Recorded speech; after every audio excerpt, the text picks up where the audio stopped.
जी पहले तो thank you for highlighting this issue. देखिए पाकिस्तान जो है वो 24 करोड़ लोगों का मुल्क है। और अगर हम बॉर्डर पार देखें तो इंडिया जो है वो तकरीबन 1.25 अरब लोगों का मुल्क है। हुँ, इंडिया इस साल 1,000 अरब डॉलर की एक्सपोर्ट करेगा। और हम जो है पिछले 4 साल से 27 से 30 अरब डॉलर पे खड़े हैं। और पिछले साल से हमारी जो एक्सपोर्ट के फिगर्स मैं आपको कोट करूं कि 32.3 अरब डॉलर लास्ट ईयर हमारी एक्सपोर्ट थी। और इस साल हमारी सिर्फ 30 अरब डॉलर एक्सपोर्ट हुई है। अच्छा, हम अगर अपने प्रोपोर्शन को इंडिया के साथ देखें तो आज हमारी एक्सपोर्ट कम से कम 200 अरब डॉलर होनी चाहिए। तो ये क्या वजह है कि हमारी जो एक्सपोर्ट है वो सिर्फ 30 अरब डॉलर है। हुँ, ऑब्वियसली हमें देखने की जरूरत है कि क्या पॉलिसीज बनी है, क्या इंसेंटिव्स हैं एक्सपोर्टर्स को दिए गए हैं, किस स्ट्रेटजीज के थ्रू दूसरी जो कौमें हैं, दूसरे जो मुल्क हैं वो अपनी एक्सपोर्ट है वो कंसेशन दे रही हैं आपके मैन्युफैक्चरर्स को। वो उनको रिबेट दे रही है एक्सपोर्ट पे। जापान में अगर आप $100 की एक्सपोर्ट करें तो $5 आपको गवर्नमेंट वापस देती है। तो अगर आप चाइना में देखें तो हुकूमत, अगर आप किसी चाइनीज मैन्युफैक्चरर से कोई चीज खरीदें तो हुकूमत आपको 1 साल की डेफर्ड पेमेंट देती है। इस तरीके से वो अपनी एक्सपोर्ट्स को बाकी मुल्कों की एक्सपोर्ट से कंपेटिटिव बना रहे हैं। हम कंबोडिया को देखें, कंबोडिया की सिर्फ 1,70,00,000 आबादी है। हुँ, 1,70,00,000। लाहौर की भी आबादी लगभग इतनी ही है। कंबोडिया 31 अरब डॉलर की आज एक्सपोर्ट कर रहा है। और हम बदकिस्मती से 24 करोड़ लोग जो हैं वो मिल के 30 अरब ज़रूर। डॉलर की एक्सपोर्ट कर रहे हैं।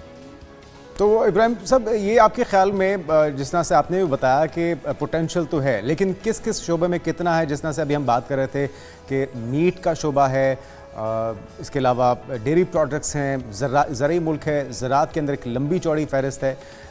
क्या वजह है कि हम उसको यूटिलाइज़ नहीं कर पा रहे? और फिर हमने जो कुछ माजी के तल्ख तजुर्बात हैं, अभी अमेज़ॉन की एक छोटी सी मैं आपके साथ मिसाल शेयर करता हूँ कि अमेज़ॉन यहाँ पे हमने सुना कि उस लीगल होने लगी है, उसकी ऑपरेशनल होने लगी है, लेकिन कुछ ऐसे काली भेड़ें हैं जिन्होंने मयार को मेंटेन नहीं रखा और उनकी गलत इक़दाम की वजह से पूरा पाकिस्तान जो है वो उससे मुस्तफ़ीद नहीं हो सका।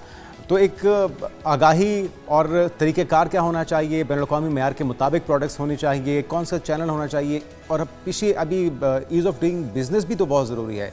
इसको इतने ज़्यादा कॉम्प्लिकेशंस ना हो कि जिससे एक आम जो एक्सपोर्टर है वो उलझ कर रह जाए, उसको परेशानी का सामना ना करना पड़े। तो कौन कौन सी चीज़ें हैं और कौन कौन से शोबे हैं जिसके अंदर पोटेंशियल आप देखते हैं? देखिए पाकिस्तान हम कहते हैं कि एक एग्रीकल्चर कंट्री है। जी। अगर हम एक एग्रीकल्चर कंट्री है तो हमें एग्रीकल्चर प्रोड्यूस और value added food items export करने चाहिए। हुँ, आपने जिक्र किया हलाल मीट का। आज हलाल मीट का सेक्टर दुनिया में 2,500 अरब डॉलर की मार्केट बन गया है। ढाई ज़रूर। हजार अरब डॉलर की। और हम जो है सिर्फ $500 मिलियन जो है वो मीट एक्सपोर्ट कर रहे हैं। तो ये एक बहुत बड़ी अपॉर्चुनिटी है कि इसमें हम मॉडल फार्म्स करें, लार्ज स्केल कैटल प्रोडक्शन करें, रेयरिंग करें।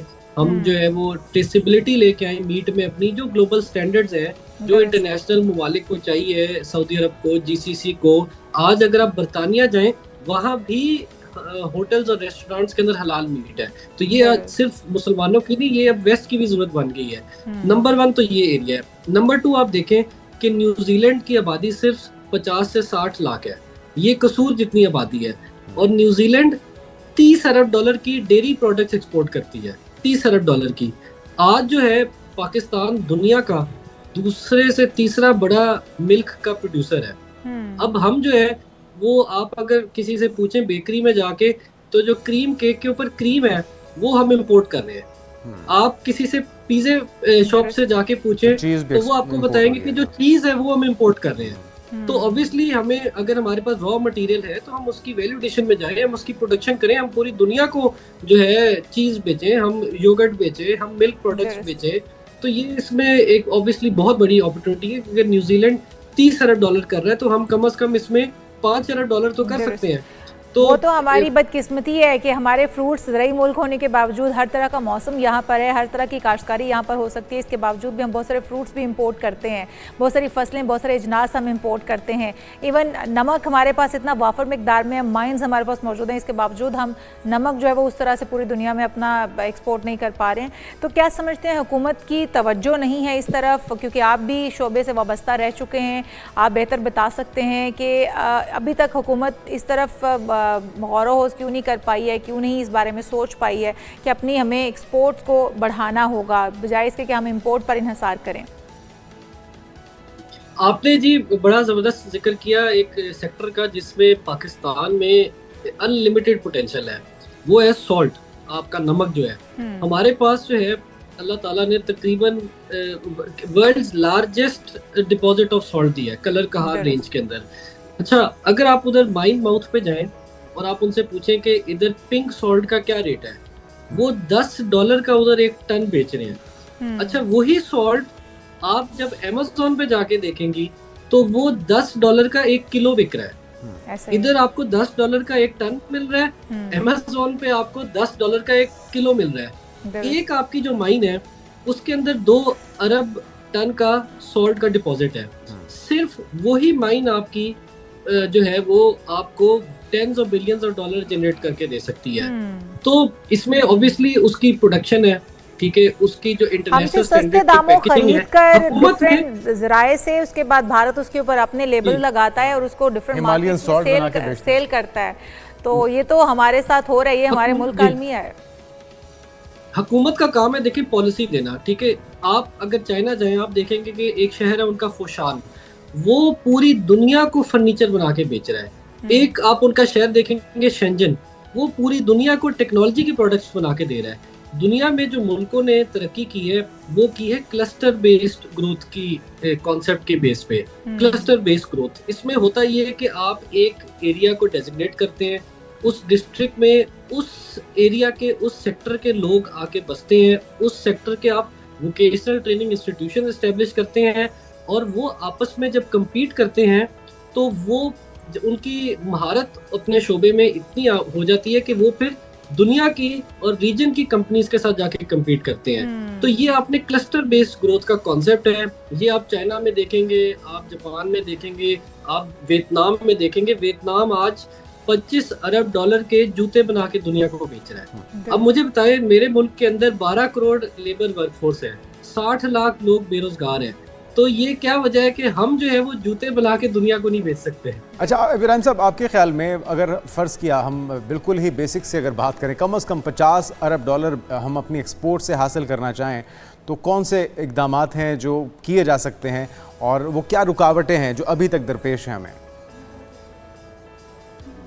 देखिए, आप $50 अरब का आपने फिगर दिया। $50 अरब बांग्लादेश आज गारमेंट्स एक्सपोर्ट कर रहा है। गारमेंट एक्सपोर्ट करने के लिए जो रॉ मटेरियल है वो है कपास। बांग्लादेश में तो एक बेल कॉटन की नहीं उगती।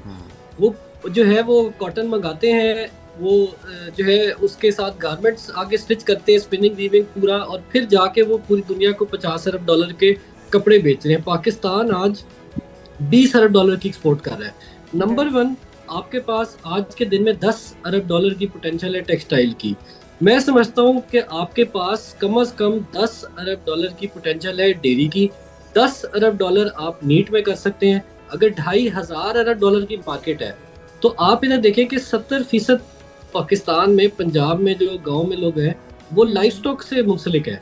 तो हमारे पास तो पहले से ही वो सारा इकोसिस्टम मौजूद है, तो इस पे आप इसको आप टैप कर सकते हैं। इसके साथ माइंस एंड मिनरल्स है, ये एक बहुत बड़ा सेक्टर है।